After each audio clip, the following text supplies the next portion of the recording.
Magandang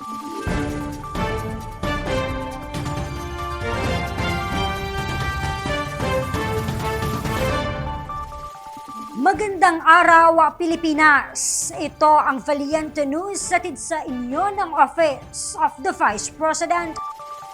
Nakiisa ang Ministry of Environment, Natural Resources and Energy Basilan at iba pang ahensya sa tree planting and growing activity na inilunsad ng OVP BARM Satellite Office sa bayan ng Muhammad Adjul.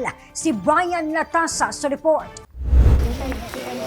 3,000 puno ang itinanim ng tanggapan ng pangalawang Pangulo, Bangsamoro Autonomous Region in Muslim Mindanao o BARM Satellite Office sa bayan ng Muhammad Adjul sa probinsya ng Basilan.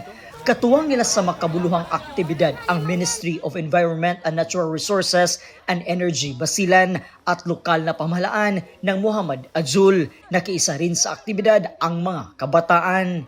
Ayon kay Penro Basilan Officer na si Marieta Lajiman, malaking tulong ang tree planting initiative sa paglaban sa epekto na dulot ng climate change. Sa ating mga participants, ang gusto ko sa inyo, hindi lang ito message. Ano na ito?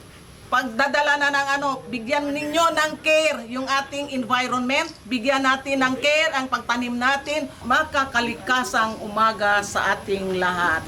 Andito po tayo ngayon para magbigay ng suporta, tree growing activity. Ito ay hindi pagtatanim lang ng mga puno nandito sa harapan ko, pero dapat tayo pagkatapos na magtanim ay ating alagaan.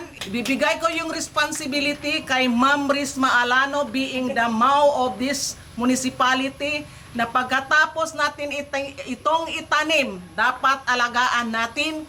Mula po dito sa bayan ng Muhammad Adjul, Basilan, ako po si Brian Latasa, ang lahat para sa Diyos, bayan at pamilyang Pilipino.